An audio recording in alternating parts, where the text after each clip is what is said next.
welcome everyone to visionrecordingstudios.com, visionmixstudios.com, and Vision Recording CT, which is our YouTube channel. Today I'm going to do a video on mastering a song in Presonus Studio One Pro 2.5 using only Presonus plugins.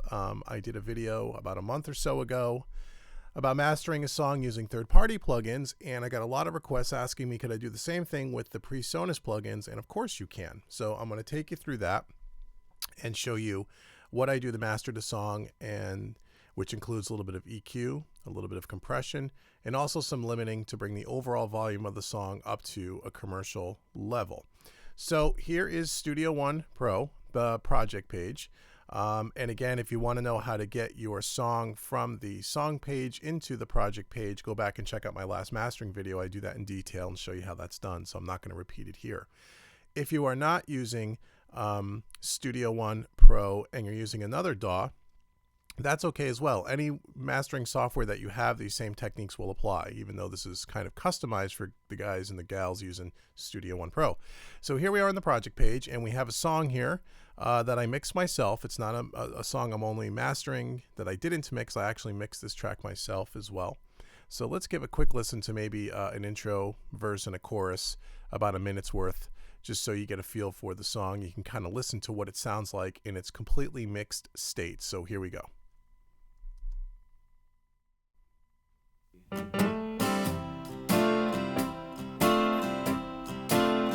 All right. Woo.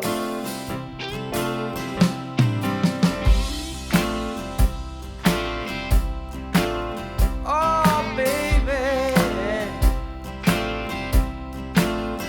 I get up in the morning, hear the work bell warning, shuffle to my 9 to 5. I come home in the evening, I get that feeling, Lord, I start to come alive. Well, I don't care for cool conversation, I don't have the time. All I want is to love my baby, she keeps my soul in line. One of these days I'm gonna rise up singing with you. Woo! One of these days I'm gonna rise up, yes, it's true. Now I found out. Okay, there we go. So we got a verse and a chorus there, kind of a bluesy, kind of a rock with kind of a, I guess, a southern maybe feel to it. I don't know. Really good song. The artist name is Jackie Green, which you can see up here. You can search him out, Google him. It's got a lot of great stuff. Really great artist and a great recording. So as you can hear, sounds pretty good, right? Sounds really balanced. It sounds pretty full. The vocals sitting up on top of the mix as it should. It's got a nice beefy kick drum, which was on purpose. Some would say probably a little too loud, but I kind of like that big beefy kick drum on this particular song. I thought it would be a good driving force in this song. But anyway, so you say, well, what would we do to this to master it? Well, the first thing we're going to take a look at is we're going to take a look at some EQ. So again, we're using only Presonus stock plugins. So here was the EQ that I used, which is the Pro EQ. And we're going to go ahead and I'm going to show you the EQ curve and talk a little bit about what we did here. Okay, so the thing about mastering, just like I said in the last video, is that mastering, especially when I do the mix myself, is very subtle in its EQ and its compression. Reason being is because if you have a really good mix and you do all the EQing and get the tonality of the track the way you want it up front, you don't have to do a lot at mastering, and the same thing with compression. When we talk about compression, when I mix, I always mix into a master bus compressor, which is typically a Slate Digital compressor or Universal Audio SSL compressor. And I'm also compressing the tracks individually and also compressing the group tracks. So the tracks already got some compression coming in. are coming out of the 2-bus. So the mix has already got some compression on it to glue it together. So we're going to do a light compression in mastering, and the same goes with EQ. So as you can see here, what did I do? And we'll do the before and after. The first thing I did is let's turn this off and let's play it. You can see the spectrum analyzer here, kind of see where the frequencies are kind of peaking and whatnot. Let's take a quick look here. About pain and doubt a long, long time ago, but she cured my blindness. Okay, so you can see down in the 20, 30, and 40 hertz range, we got some build up here. So the very first thing I did is I rolled off the real low end, 30 hertz and below. Now, typically I would probably pull it up a little bit to about maybe 50 hertz, but this particular kick drum, which I wanted to be big and bassy, is around in the 50 hertz range. So listen to what happens when I start to move the roll off a little bit higher. You can hear the kick drum start to go away. Love and kindness stays no matter where I go. Now I've heard people, all the people talking, they just... Okay, so as I roll it up to 50, 60, 70, 80 hertz, you could hear the bottom end start to go away. I just want to get rid of the real low end stuff, the rumble underneath everything that you can't really hear but is there. So that's around 30 hertz. So I rolled off around 30 hertz. The next thing I did is I wanted to get rid of some of that boxiness sound. The boxiness frequency range is usually somewhere between the 400 and 500 hertz range. When you pull out 400 and 500 hertz, you'll start to clean up the low end. You clean up the middle, which then enhances your perception of the low end as well as the top end. So I'm going to show you what I mean. So I always will take out a couple of dB here. You can see a 502 hertz, about 2.88 dB. Around a 1 octave Q to kind of just clean up some of that boxiness. So now listen to what happens when I take that 500 hertz and boost it a little bit. I'll show you what I'm listening for. just don't understand. There's no good reason to go on complaining when a woman... You hear that? That kind of boxiness, that kind of cardboardy sound. Some people will call it mud. Some people call it cardboard. I call it kind of boxy. It sounds like it's just way too much mid-range. So by dialing some of that out, it kind of cleans everything up. So let's take a listen as I pull it out. Mom's in love with her man. And one of these days I'm gonna rise up singing with you. Okay, so you hear the difference, how it kind of cleans it up. So now if I just bypass this one frequency band, you can listen. It's very subtle, and depending on what you're listening to this, or you're watching this video, if you're listening to this audio back on your studio monitors or a good set of headphones, you will absolutely hear the difference. If you're listening to it on earbuds or maybe a laptop or really small speakers or your iPhone, you're probably not going to hear the difference as much. But listen what happens when I just bypass the low mid frequency band and brings that 500 hertz flat. Listen to the vocal especially. That's where you hear most of it. So I'm going to back up the playhead a little bit. So take a listen to this. First I'll bypass it. I get up in the morning, hear the work bell warning, shuffle to my 9 to 5. I come home in the evening, I get that feeling, Lord, I start to come alive. Well, I don't care for cool conversation. Okay, here's how it just cleans up the vocal just a little bit. It gets rid of all that boxiness there. So hopefully you can hear that. So I pulled out about almost 3 dB, right around 513. This probably should be pulled back a little bit more. But what you want to do is boost it, scoop it around, get that offending set of frequencies, and then kind of dial it out. Again, we're only talking about 2-3 dB. We're not changing the face of modern music here, guys. We're just kind of cleaning things up. So it's subtle, and it's supposed to be subtle. And then at the top here, I did a little bit of a shelf, about 3 dB, right around 4.8K, almost 5K, just to bring out some of the hi-hat and a little bit of, bring a little air into it, and just a little bit of the top end. So again, let me bypass this frequency band, and you can hear the difference here. I don't have the time. All I want is to love my baby. She keeps my soul in line. One of these days I'm gonna rise up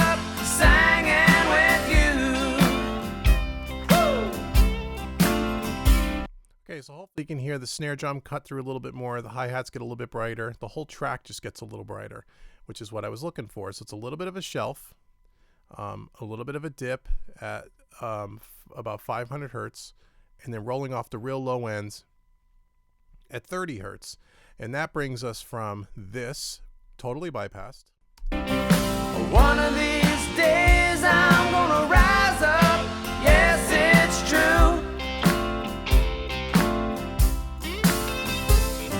Now I found out about pain and doubt a long, long time ago. Okay, so hopefully you can hear the difference there. Actually, this shelf is probably a little too high. It should probably be more like 2 dB. Let's try that again.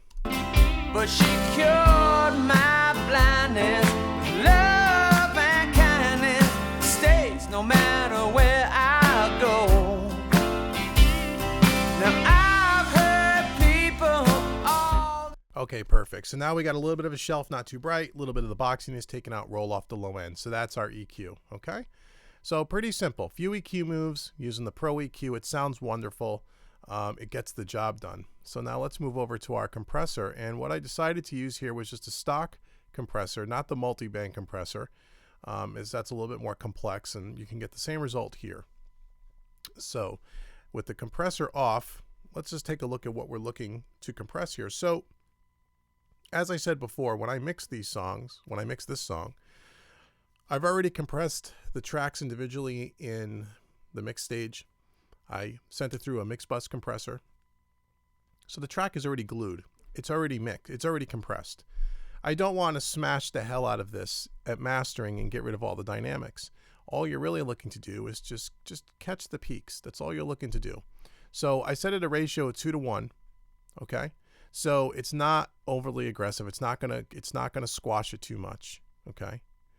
And then right now I have the knee set at the default, which is 6, just a nice smooth curve.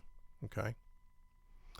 And what I'm going to do here is turn this on and, oops, there we go. Added about 1 dB of gain because we're going to compress about 1 dB. And I'm going to show you how we're going to do that. We're going to use the threshold to do that. The attack, about a 15 millisecond attack. 120 millisecond release. These are the default settings. They work fine. You don't need to mess around with that too much. You could play around with it, but you could get the same effect just using ratio and threshold. So what I usually do is start with the threshold all the way down. It's 0, where it's not doing any compression. And then just dialing this back a little bit until I see about a dB or 2 of compression. And that's all really I'm looking for, which is right here on the gain meter. So let's take a listen to this. And let's go to the loudest part of the song, which is like the last 2 choruses here on the end, just to get a feel for where we're at. So Leave me. Oh no, I'll never leave you. I want you here by my side. It's all I need to go on living. You keep me satisfied.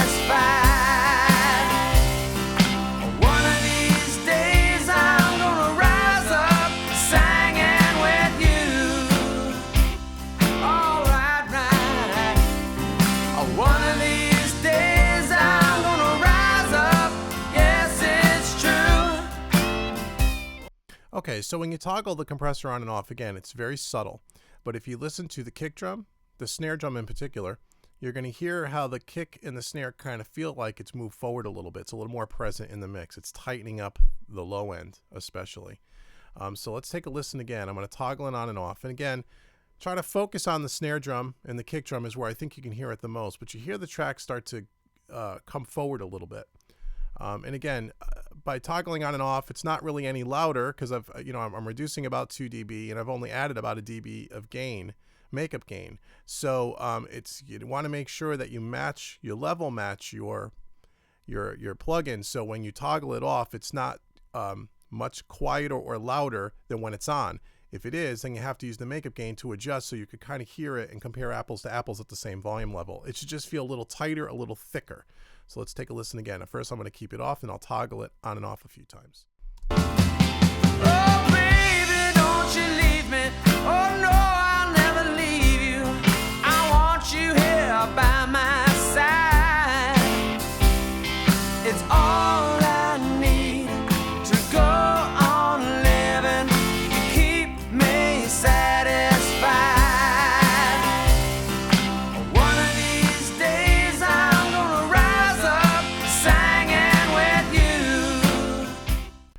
Okay, so again, hopefully you can hear the difference. It is very subtle. We're only compressing about 2 dB.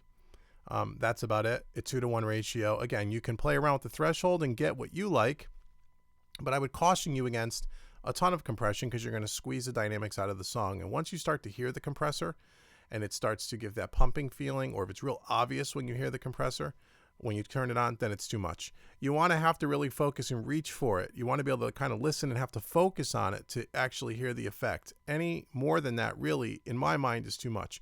Unless, of course, you're going for that effect and you want to hear the compressor and it's part of the style of what you're trying to do in a particular track, which would typically be done at the mixing stage, where we do things like parallel drum compression and stuff where we really squash a track and we want to hear the drums being squashed.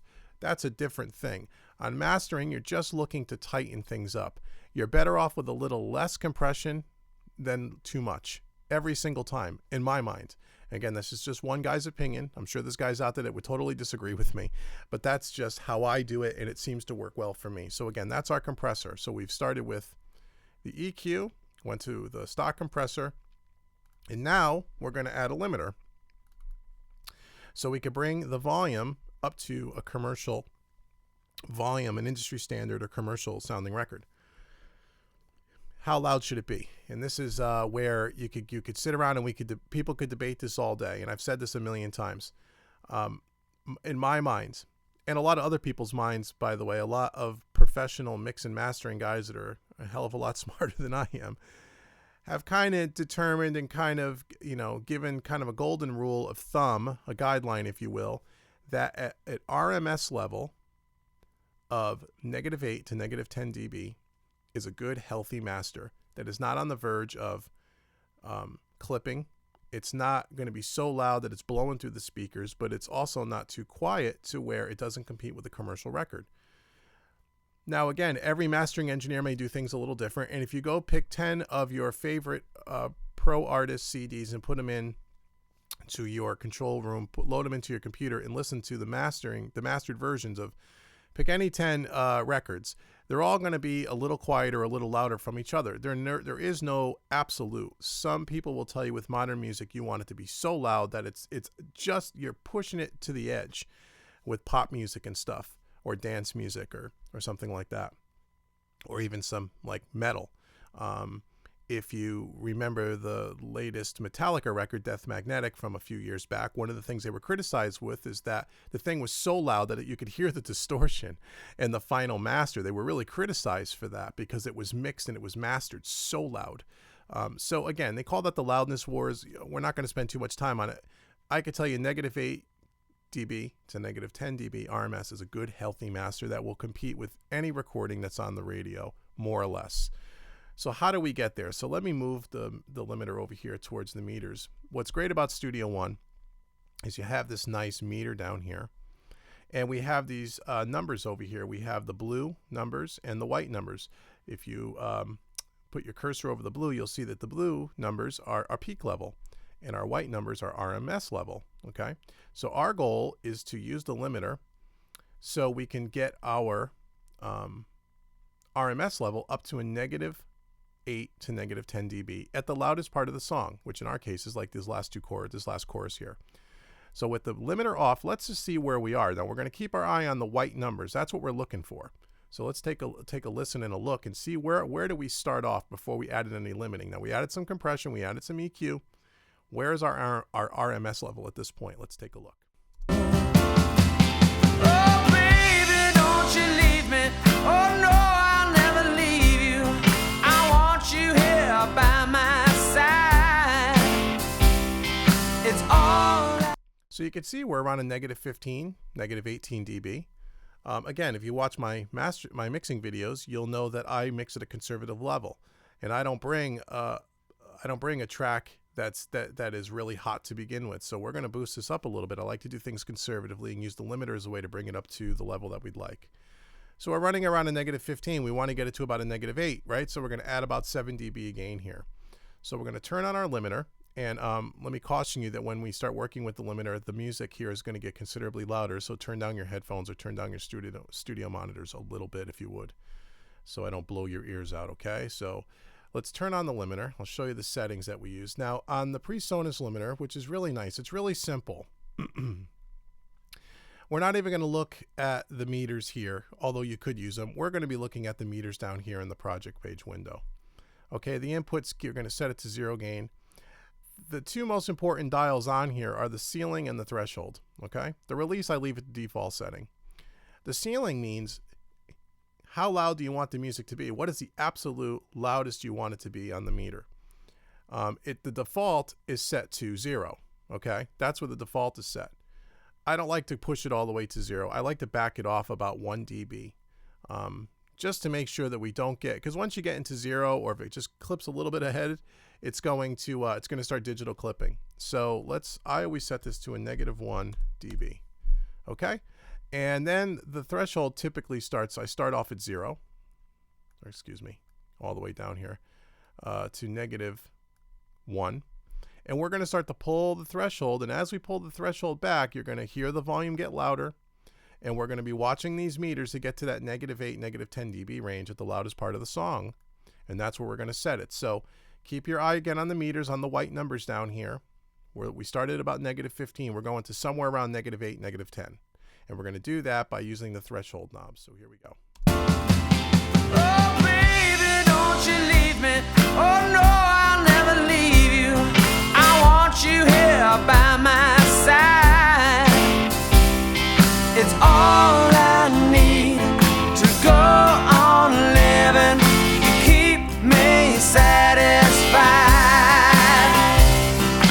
One of these days I'm gonna rise up singing with you. All right, right. One of these days I'm gonna rise up. Yes, it's true. Okay, so you can see we got it to about a -10, -9, -8 at certain parts where he hits the snare a little bit harder. It may peak up a little bit. And we brought the threshold to a -7.84 dB. And that allowed us to get us to our ceiling at -1, our peak ceiling, and have a nice RMS level around a -8, -9, -10, which is perfect. You could even say that this is maybe a little hot, and we should probably even dial it down a little bit more. And again, it depends on the genre of music too. I mean, if this is a real soft acoustic guitar, kind of a piano singer-songwriter, no drums, no, electric guitars, things of that nature, you can almost say it could even be a little bit less loud. On a blues track, a rock track, a dance track where it's more upbeat and you want it to kind of pump, you want it to get a little bit louder. So that is how you use the limiter. So now if we were to go ahead and bypass everything that we've done, the limiter, the compressor, and the EQ, and let's take a listen to some of this, and I will turn one at a time. I'll turn the EQ on, then the compressor, and then finally the limiter, and you'll hear to remind you where we started and where we've ended up, and that will conclude our video. So here we go. Conversation, I don't have the time. All I want is to love my baby. She keeps my soul in line. One of these days I'm gonna rise up singing with you. Woo! One of these days I'm gonna rise up. Yes, it's true. Now I found out. So there we go. So that is how I would master a song in Studio One Pro using only Presonus plugins. Again, pretty simple, pretty straightforward. You got to practice this on your own. Do this yourself. If you have any questions, you can be sure to email me at visionrecordingstudios@yahoo.com. Please check out our website, visionrecordingstudios.com, visionmixstudios.com. And if you haven't already, please subscribe to our YouTube channel, Vision Recording CT. Go to our Facebook page, like us, subscribe to the YouTube channel. Send in your suggestions. What other videos would you like to see? A lot of these videos I create based on the feedback that I get. So please subscribe, like, send me an email, leave a comment, let me know what you think. If this is helpful, what other videos would you like to see? And I'd be more than happy to help. And I hope this was helpful to show you that, yes, you can use just Presonus plugins and get a really nice, great sounding master, just like you can using third-party plugins. go back and watch that video where I use some Universal Audio stuff, some Slate Digital stuff to kind of show you a little different twist on how I master a song. Same concepts, EQ, compression, and limiting, but just using different types of plugins for different reasons. So that's it for now. Have a great week. Make great music. And if you have any questions, be sure to shoot me an email. Bye for now.